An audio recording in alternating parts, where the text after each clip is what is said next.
प्यारे बच्चों, आप लोग कैसे हैं? उम्मीद करता हूं कि आप लोग अच्छे होंगे।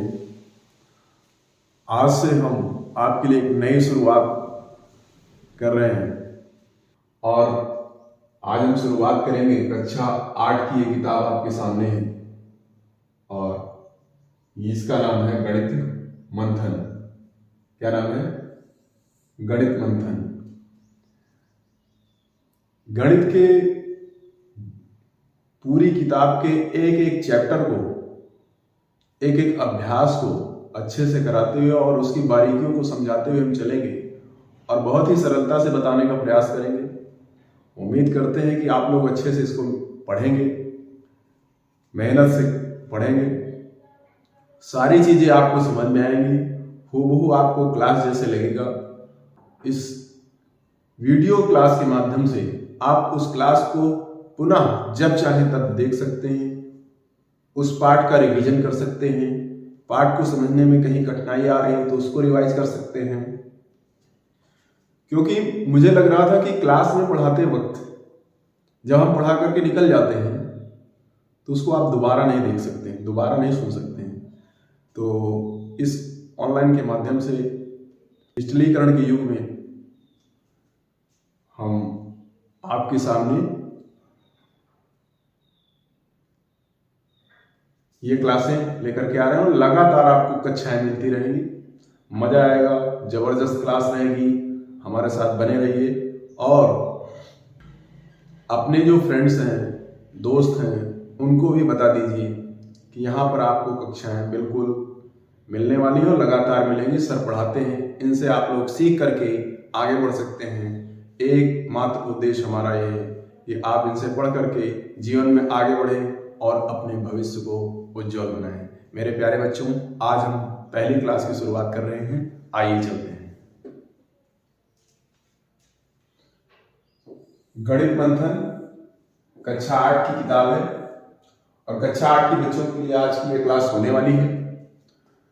तो आइए हम आगे चलते हैं। आप देखिएगा,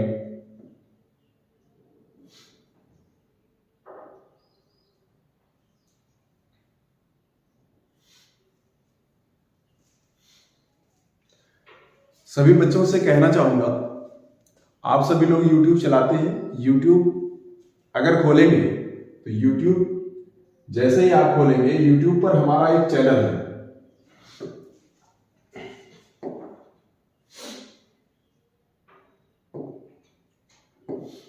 प्यारे बच्चों, देखिए, उत्तर प्रदेश बेसिक शिक्षा परिषद द्वारा चलाई जा रही गणित मंथन की किताब, जो कि कक्षा 8 के विद्यार्थियों के लिए, जिन विद्यालयों में बेसिक शिक्षा परिषद की किताब चलाई जा रही, उन विद्यालयों के बच्चे हमारे इस क्लास के माध्यम से लाभ उठा सकते हैं और पढ़ाई कर सकते हैं और अपने जीवन में आगे बढ़ने का मार्ग प्रशस्त कर सकते हैं। प्यारे बच्चों, हमने नाम की जगह दिया है, YouTube पर हमारा एक चैनल है जिसका नाम है अजय यूपीएस। यह हमारे YouTube चैनल का नाम है। इस नाम से आप सर्च करेंगे तो आसानी से वहां पर आपको हमारे वीडियो मिल जाएंगे। क्या लिखना है? AJAY, बहुत ही सरल नाम है, और स्पेस देंगे UPS, उच्चतर प्राथमिक स्कूल। इस नाम से सर्च करेंगे YouTube पर जाकर और हर कक्षा के बच्चों के लिए लेकर आएंगे, पूरे पाठ्यक्रम को कवर करते हुए। हर सब्जेक्ट को कवर करते हुए आपको कक्षाएं मिलने वाली हैं। ये कक्षा 8 के बच्चों का पाठ्यक्रम है गणित का। क्या है? गणित का। ये कक्षा 8 के बच्चों का पाठ्यक्रम है और कई खंडों में बटा हुआ है, जैसा कि आप किताब में देख सकते हैं। ये कक्षा 8 की किताब है गणित की। इसमें आप पलट करके देखेंगे तो आपको ये पाठ्यक्रम मिल जाएगा। पाठ्यक्रम में क्या चीजें हैं? यूनिट 1, इकाई 1 में परिमेय संख्याओं के बारे में बताया गया है। इनमें परिमेय संख्याओं पर योग, अंतर एवं गुणा की संक्रियाएं और उनके गुणधर्मों के बारे में बताया गया है। परमेय संख्याओं की योग पर गुणा का वितरण नियम, 1 तथा 0 परमेय संख्या के रूप में तथा इनके क्या प्रगुण हैं।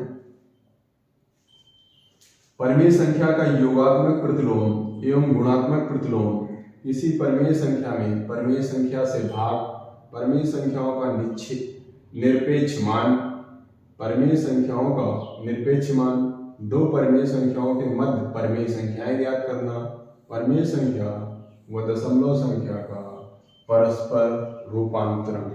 इस प्रकार से ये आपका सिलेबस जो है, पाठ्यक्रम जो है, कई इकाइयों में बटा है। दूसरी इकाई में वर्गमूल है, वर्गमूल से संबंधित बहुत सारी संक्रियाएं हैं, वो आपको बताई गई हैं। तो इकाई 3 में घनमूल है, तीसरी इकाई में क्या है, इकाई 3 में आपका घनमूल के बारे में बताया गया है।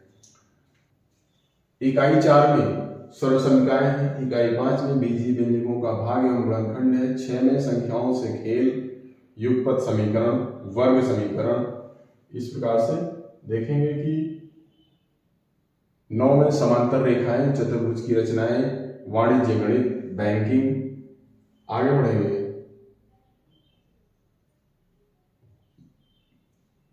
इकाई 13 में वृत्त और चक्रीय चतुर्भुज, 14 में वृत्त की स्पर्श रेखाएं, 15 में सांख्यिकी और 16 में संभावना यानी प्रायिकता, प्रोबेबिलिटी।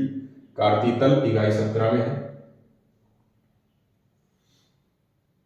18 में क्षेत्रमिति है, मेंसुरेशन। 19 वर्ग घन आधारित है, वैदिक विधि द्वारा कैलकुलेशन दी गई। ये आपका संक्षिप्त सिलेबस रहा और ये आपका क्या है, अनुक्रमणिका यानी किस पृष्ठ संख्या पर कौन सा चैप्टर आपका दिया गया है, ये आप देख सकते हैं। आपके बुक में सारा कुछ उपलब्ध मिलेगा। आइए आज हम शुरुआत करते हैं।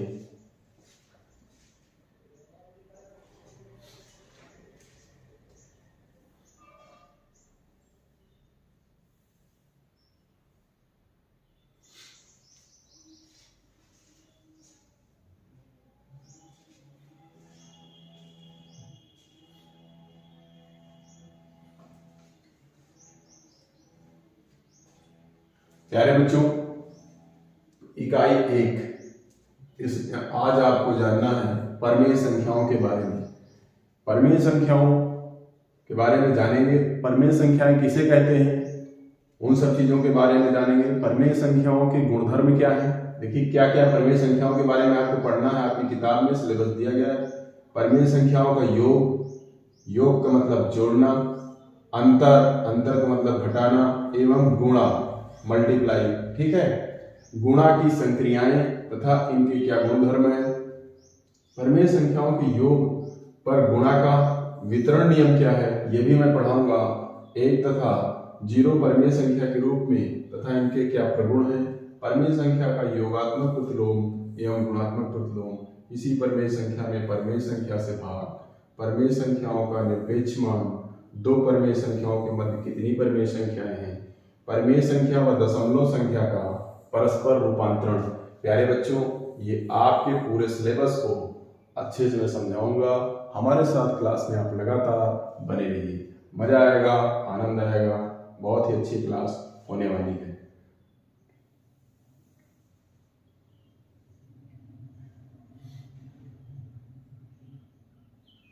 ध्यान देंगे।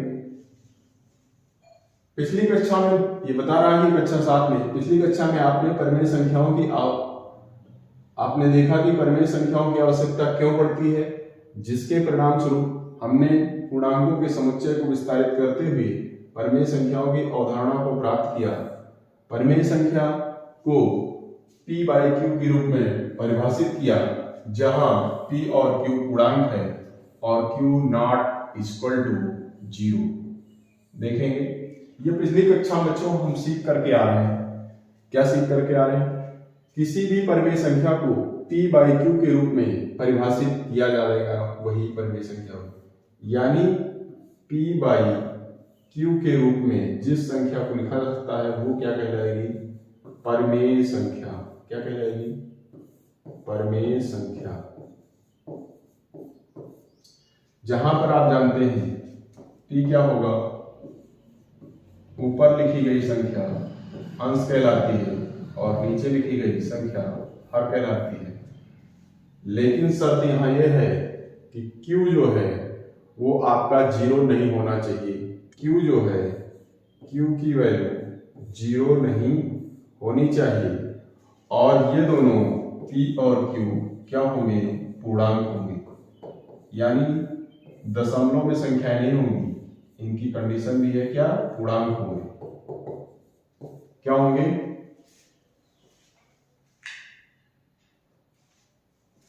पूर्णांक होंगे। p और q दोनों क्या होंगे, पूर्णांक होंगे। आगे आगे चलते हैं।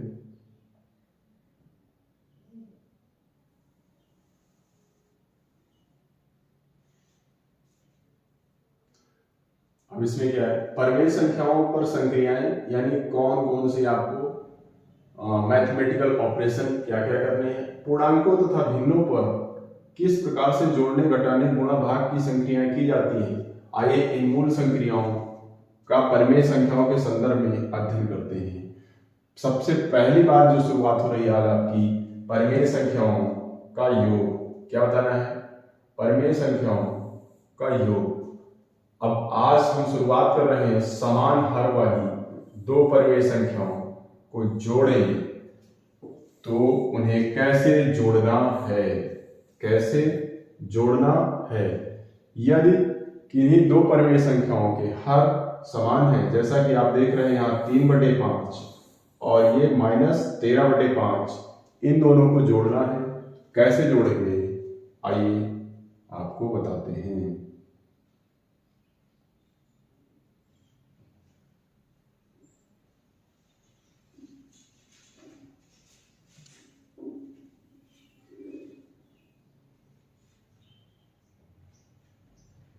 प्यारे बच्चों, किताब में आपके जो अभ्यास से पहले जो बेसिक चीजें दी गई हैं उनको पढ़ना इतना अनिवार्य होता है, जिनके अगर ये इन बेसिक चीजों को आप नहीं पढ़ते हैं तो आपकी समझ में आगे प्रश्न नहीं आएंगे और अभ्यास के प्रश्नों को आप हल करने में कठिनाई महसूस करेंगे। इसलिए पहले बेसिक चीजों को, बुनियादी चीजों को समझेंगे तो बहुत मजा आएगा। गणित बहुत आसान है मेरे प्यारे बच्चों। देखिए क्या बताया गया था, देखिए 3/5 और -13/5 को क्या करना है, जोड़ना है। और दोनों ये परिमेय संख्याएं हैं, दोनों क्या है, परिमेय संख्याएं हैं। ध्यान दीजिए यहाँ पर ब्रैकेट लगा हुआ, इस ब्रैकेट को हटाएंगे तो 3/5 और यहाँ पर धन का चिन्ह है, यहाँ पर ऋण का चिन्ह है। काय का चिन्ह है, यहाँ पर देख रहे हैं धन का चिन्ह है और यहाँ पर ऋण का चिन्ह है। तो जब ब्रैकेट खोलेंगे इस प्लस का गुणा इस माइनस से होगा, आपको इधर पता होगा यदि दो चिन्हों को आपस में गुणा करते हैं, जैसे प्लस और प्लस का गुणा करेंगे तो गुणनफल क्या प्राप्त होगा, प्लस। विपरीत चिन्हों का गुणा करेंगे, प्लस और माइनस का गुणा माइनस आएगा। माइनस और प्लस को अगर आपस में हम गुणा करते हैं तो क्या आएगा, माइनस आएगा। माइनस और माइनस को अगर हम गुणा करते हैं इसका भी गुणनफल प्लस आएगा।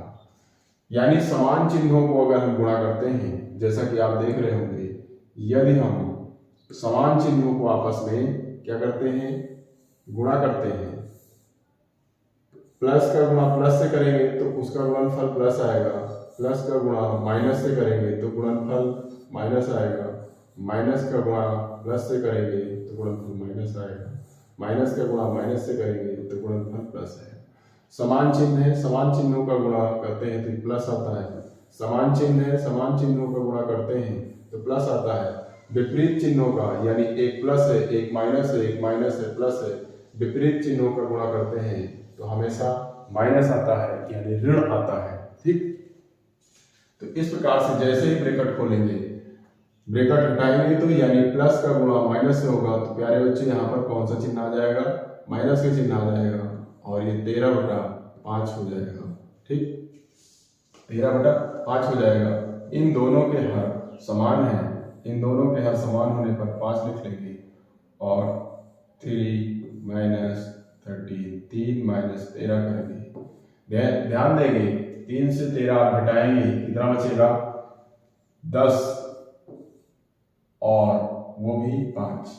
अब प्यारे बच्चों, अगर आप ये समझ रहे हैं कि यहाँ पर 3 है और 13 कैसे घट गया, बड़ी संख्या से छोटी संख्या को घटाएंगे और घटाने पर ध्यान क्या देते हैं।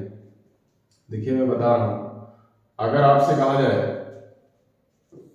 कि 15 से आप 20 घटा दो तो हो सकता है आपको कठिनाई महसूस हो कि 15 से 20 कैसे घटेगा, या ऊपर नीचे करके आपको लिखा जाए घटाने के लिए कि 15 से आप 20 घटाओ तो आप कैसे करेंगे। देखिए 15 से 20 आप घटाएंगे, ये धन में है, ये वाली संख्या धन में है, इससे ये क्या है संख्या ज्यादा आपको दिख रही है, ये संख्या 20 क्या है ज्यादा दिख रही है, बड़ी संख्या दिख रही है। घटाएंगे 20 से 15 घटाएंगे 5 बचेगा और जो संख्या बड़ी होगी उसका सिंबल यहाँ पर हम लिख देंगे। तो 15 नहीं बढ़ा, 20 आपको बड़ा नंबर दिख रहा और 20 के साथ माइनस का सिंबल लगा है तो -5 लिख देंगे। अगर इसी को हम उल्टा घटाते 20 से 15 घटाते तो आपको घटाने में आसानी होती। 20 से 15 घटाते तो कितना बच जाता 5 बचता प्यारे बच्चों, और इसको आप प्लस में लिखते और जो ये शुरुआत में पहली संख्या लिखी जाती है इसके आगे चिन्ह नहीं लगाते और ये ऑलरेडी प्लस में होती है यानी धनात्मक संख्या होती है। तो 20 से 15 घटाएंगे 5 बचेगा। पिछली कक्षाओं में मैंने आपको घटाने के खूब सवाल समझा रखे हैं।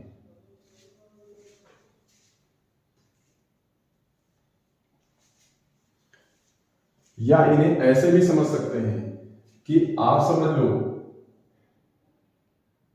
किसी दुकानदार का आपके ऊपर 20 रुपए का कर्जा था। कितना 20 रुपए का कर्जा था। 20 रुपए की आपने टॉफी खा रखी है, बिस्किट खा रखा है और आप उसको ले जाकर के 15 रुपए दे रहे हैं कि ये लो मेरे पास 15 रुपए हैं। आपने 20 रुपए के कर्जे में से 15 चुकता कर दिए। अभी कितना आपको और देना है 5 रुपया, और वो 5 रुपया जो देना है यानी आप माइनस में हैं, यानी आप माइनस में है, आपके पास धन नहीं है, यानी आपको और देना है वो कर्ज है। कर्ज काहे में होता है ऋण में होता है। तो क्या ये आंसर आपका आएगा -5 ऋण 5। ध्यान देंगे।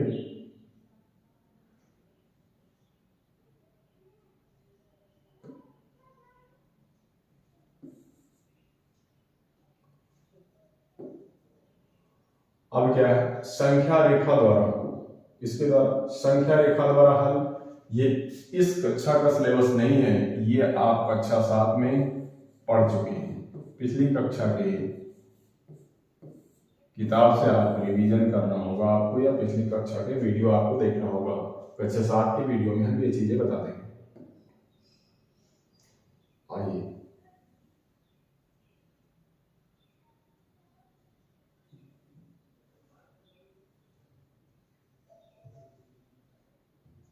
देखिए, ये आपके सामने एक उदाहरण रखा गया है, इन्हें हल करना है और इनके मान बताने हैं।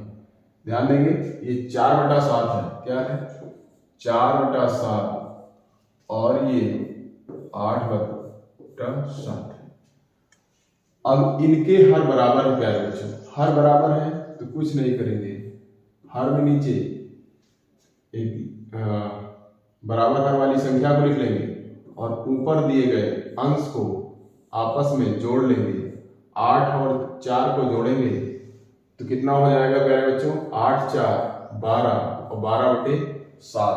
ये आपका उत्तर हो जाएगा।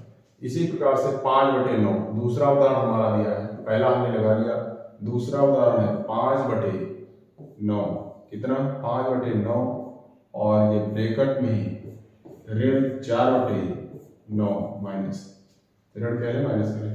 ध्यान देंगे यहां पर दोनों के हर बराबर हैं, केवल और केवल अंतर क्या है कि ये ब्रैकेट लगा हुआ है। तो इस छोटे ब्रैकेट को जब भी हम हटाएंगे तो ब्रैकेट का मतलब यहां पर गुणा छिपा होता है। ध्यान दीजिएगा, गुणा छिपा हुआ होता है। जैसे ब्रैकेट हटाएंगे ये चिन्ह इस चिन्ह के साथ मल्टीप्लाई करेगा, गुणा करेगा। अभी थोड़ी देर पहले हमने बताया कि विपरीत चिन्हों का गुणा, प्लस का गुणा माइनस से होगा तो हमेशा क्या आएगा माइनस आएगा। तो 5/9 माइनस 4/9। आगे इसमें हर बराबर है तो 5 माइनस 4, 5 में से 4 निकल जाएगा, 1/9। ये क्या हो जाएगा बच्चों? आंसर।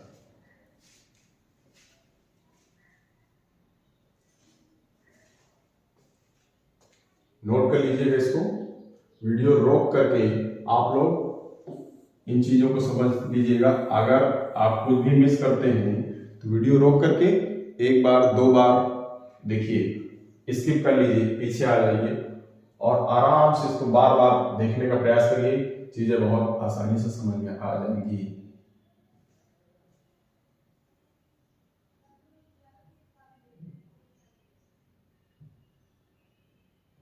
देखिए उदाहरण आपके सामने पहला रखा हुआ है। कौन सा उदाहरण? पहला उदाहरण है 5/9 और 13/9। क्या करना है? 5/9 और 13/9 का मान ज्ञात करना है। ठीक। ऋणात्मक हर को धनात्मक बनाने के लिए अंश तथा हर में क्या करेंगे? -1 से गुणा करेंगे। ध्यान देंगे इसको, क्या बताया इसने?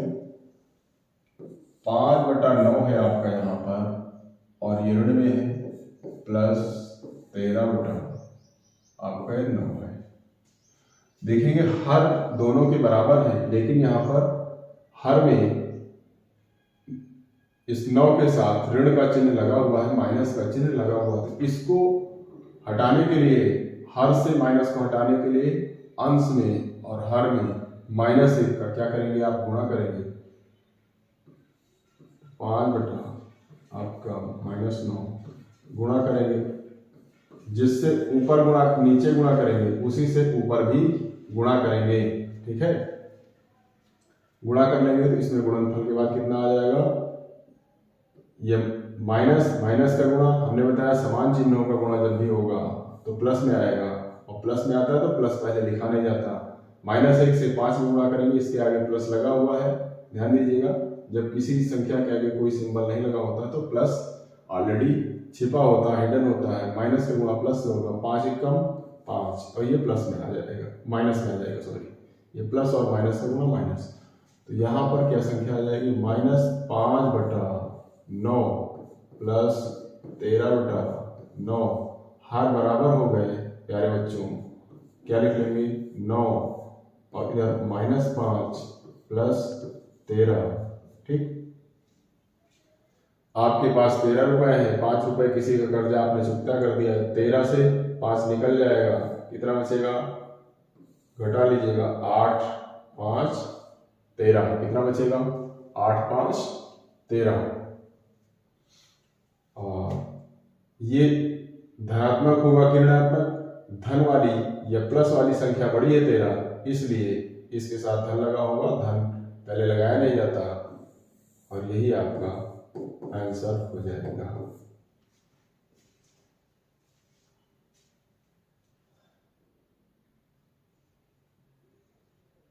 नोट कर लीजिएगा इसको।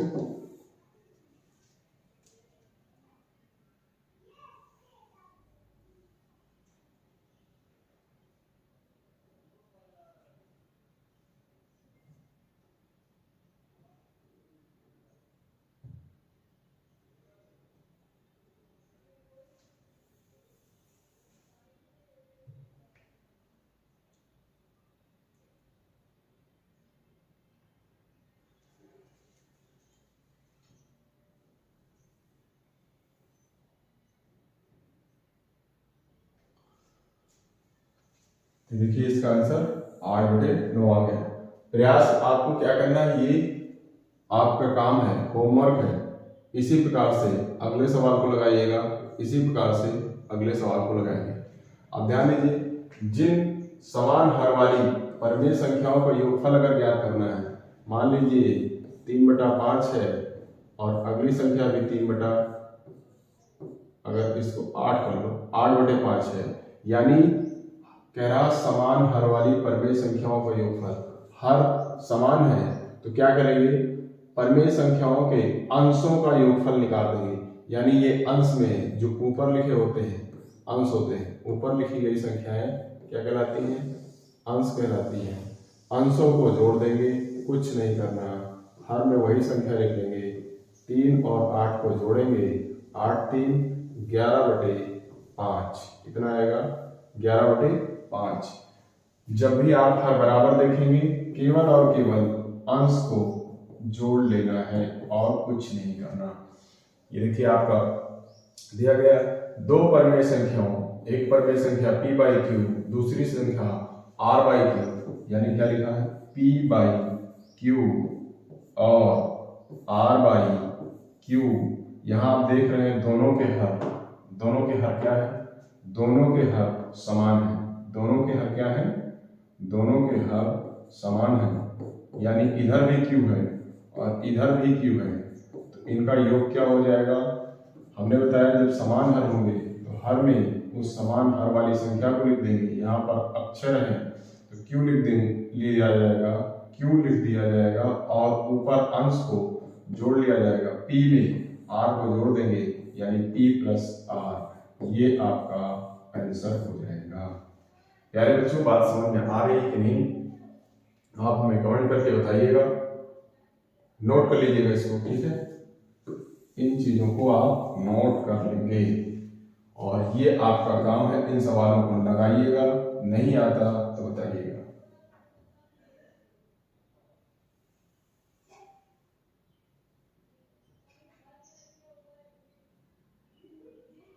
परमेय संख्याओं का योग क्या करना है, परमेय संख्याओं का योग जब उनके हर समान नहीं। अब क्या करेंगे, हर अभी तक आपको समान मिल रहे थे, अब हर अलग अलग है। संख्या रेखा द्वारा, पहली विधि आप संख्या रेखा से हल कर सकते हैं। संख्या रेखा द्वारा हल करना आपको कक्षा 7 में बताया जा चुका है, ठीक है, ये कक्षा 7 के सिलेबस में है। अब हम समझेंगे यहाँ कि अगर किसी भिन्न के हर बराबर नहीं है तो उसके हर को कैसे बराबर करेंगे। मान लीजिए कि कोई भिन्न है, 2/3 एक परमेय संख्या है और इसमें 5 कर लेते हैं 4 है, 5/4 है। इनको कैसे जोड़ेंगे, अब इनके हर समान नहीं है तो पहले इनके हरों का क्या लेंगे, हर में जो संख्याएं हैं, हर में कौन कौन सी संख्याएं हैं, हर में 3 एवं 4 का क्या लेंगे, लासा लेंगे, लघुत्तम समापवर्त लासा लेंगे। और लासा कैसे निकालते हैं, लासा किसे कहते हैं, वह दी गई संख्या होती है, लासा किसे कहते हैं, वह छोटी से छोटी संख्या जो दी गई संख्याओं से पूर्णतया विभाजित हो जाए वह लासा कहलाती है। यानी वो छोटी से छोटी संख्या आपको देखनी है जो 3 और 4 से पूरी तरह कट जाए, पूरी तरह कट जाए, पूरी तरह कट जाए, वह संख्या इनका लासा होगी। यूं कह लीजिए 3 और 4 का पहाड़ा लिख देते हैं हम आपके सामने। 3 दूना 6, 3 त्रिका 9, 3 चौक 12, 3 पचे 15 और 4 का पहाड़ा लिख दिए। 4 दूनी 8, 4 तेरी 12, 4 चौक 16, 4 पंचे 20। अब बताइए इन दोनों संख्याओं के पहाड़े में, इन दोनों संख्याओं के पहाड़े में कौन सा नंबर है जो पहले आता है और छोटा है। देखिए दोनों में मिलना चाहिए, मैच खाना चाहिए। अब इसमें 6 है लेकिन इसमें 6 नहीं है, इसमें 8 है लेकिन इसमें कहीं नहीं है, इसमें 9 है लेकिन इस 4 के पहाड़े में 9 कहीं नहीं आता। देखिए 12 है, 12 है और इस 4 के पहाड़े में भी 12 है। वो सबसे छोटा नंबर 12 होगा जो 3 से भी कटेगा और 4 से भी कटेगा, और यही 3 और 4 का लासा होगा 12। लासा निकालने की एक और विधि मैं आपको बता रहा हूं, वो आप नोट कर लीजिएगा इधर। 3 और 4 का कैसे लासा निकालेंगे, 3 लिख लीजिए, 4 लिख लीजिए और ऐसे लाइन खींचिए, ऐसे लाइन खींच दीजिए। सबसे पहले सबसे छोटी संख्या 2 से काटना शुरुआत करते हैं। 3 नहीं कटेगा, 2 में 3 का भाग नहीं जाएगा, जो संख्या नहीं कटेगी उसको हूबहू उतार लेंगे। 2 का भाग 4 में देंगे, कितने बार जाएगा, 2 बार जाएगा। 2 दूना 4 कट गया। अब फिर 2 का भाग देंगे, 3 में नहीं जाएगा तो वैसे ही उतार लेंगे। 2 एक कम 2, 3 का भाग 1 में देंगे, 3 एक कम 3, तब तक भाग लेते हैं जब तक कि नीचे एक नहीं आ जाता। और लासा क्या होता है, इन संख्याओं को आपस में गुणा कर लेते हैं। क्या कर लेते हैं, गुणा कर लेते हैं। 2 गुणे 2 और गुणे 3, 2 दूना 4, 3 12। देखिए यहाँ आपको इनका लासा कितना आया, 12। हमने बताया था 12, यहाँ भी आपने देखा कि 12। लासा निकालने की विधि है, क्या है, लासा ज्ञात करने की विधि है, लासा ज्ञात करने की विधि है। अब देखेंगे इनका लासा 12 आया तो पहले हम लिख लेंगे 2/3 और 3 में कितने का गुणा किया तो आपने 12 आया, 3 चौको 12, 4 का गुणा किया तो आपको 12 आया। और ये ध्यान देंगे जब जिस संख्या से नीचे गुणा करेंगे उसी संख्या से ऊपर गुणा करेंगे तो ऊपर भी 4 का गुणा लगाएंगे। 5/4 है और 4 में कितने का गुणा किया तो 12 आया, 4 3 12, तो ऊपर भी 3 का गुणा करेंगे। और अब इन संख्याओं को आपस में गुणा कर लेंगे। 4 3 12 और ऊपर 4 दूना 8, धन करेंगे। 4 3 12, 5 3 15, कितना आ जाएगा। आप देखिए इनके हर क्या हो गए, इन परमेय संख्याओं के हर बराबर हो गए तो आपस में जोड़ लेंगे। 8 और 15 कितना आ जाएगा, 15 8 23, 23/12। इस प्रकार से हम इन परमेय संख्याओं को जोड़ेंगे समान हर बना करके। कुछ परमेय संख्याएं आपको दे रहा हूं, एक आपको सवाल दे रहा हूं, वो आप लगा करके बताइएगा कि आप लगा पाए कि नहीं। 7/8 धन 5/9। इनको क्या करना है, जोड़ना है। पहले हर बराबर करेंगे तब जोड़ेंगे। आज की क्लास बच्चों यहीं तक, कल पुनः आपसे मिलते हैं, इसी टॉपिक को पूरा करते हैं।